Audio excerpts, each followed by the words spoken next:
Welcome back. Well, Bethany Retirement Living is celebrating 80 years. The retirement facility is old enough to retire itself, but obviously they are not slowing down at all. So with us today to talk about the fantastic 80 years is Grant Richardson. Welcome back. Good to have you here. Thanks for having us. 80 years, that is quite the feat. Kind of give us an idea of the history and how y'all got started. Well, on September 13th of 1939, a bunch of business leaders got together and said, we need a place in town to take care of our seniors.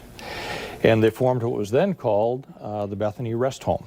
It was a nonprofit organization and operated actually out of a house just south of Island Park.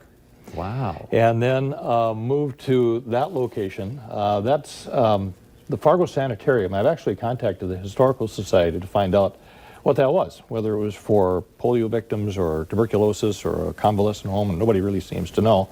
But we purchased that building, which was located about where our chapel is on our Bethany and University campus right now. And then we operated out of that building and a couple of houses to the west of that for about 20 years. And then the campus, the University Drive campus as it exists today, really started to develop in the early 60s. And every 5 or 6 years we'd build a new building with more space or a different level of care until we ran out of space there. And then we opened our Bethany on 42nd campus in January of 2010. And we filled up that space now too. So I'm not sure what the future holds, but we've continued to grow and expand to meet the growing needs of the senior population. Well, you keep hearing more and more about, that baby boomer generation retiring, needing kind of care. So I know you don't know, but what do you see for the future and how do you continue to manage that? A couple of years ago when we were doing some strategic planning, one of the numbers we kind of had in the back of our minds was the projection at that point through the year 2021, about a 5-year span. The 65 and older population in Cass County was expected to increase by about 34%. Wow.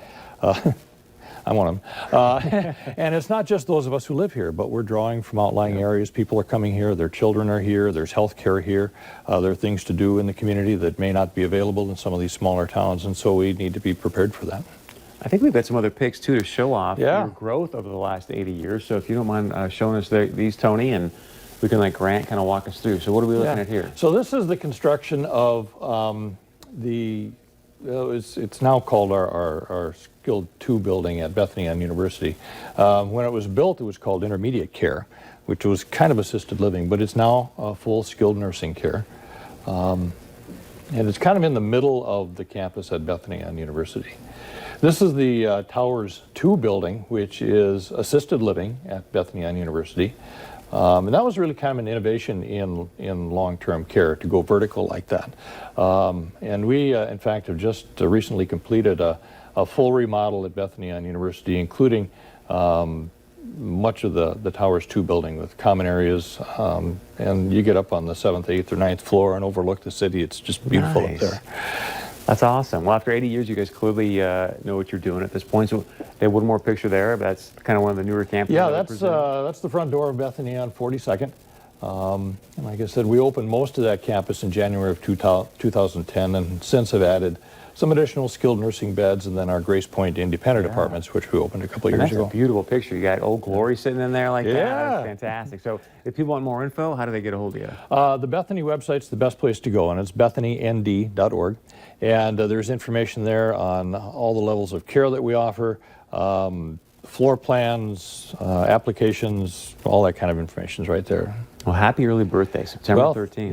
Yeah, we've got a music program and cake for residents on Thursday and treats for employees on Friday. We're doing a ribbon cutting on Friday afternoon as well, so the chamber is going to be there to help us celebrate. And congratulations. Thank you much. Thanks for being here. Yeah. All right, stick around. We got more coming up right here on North Dakota Today.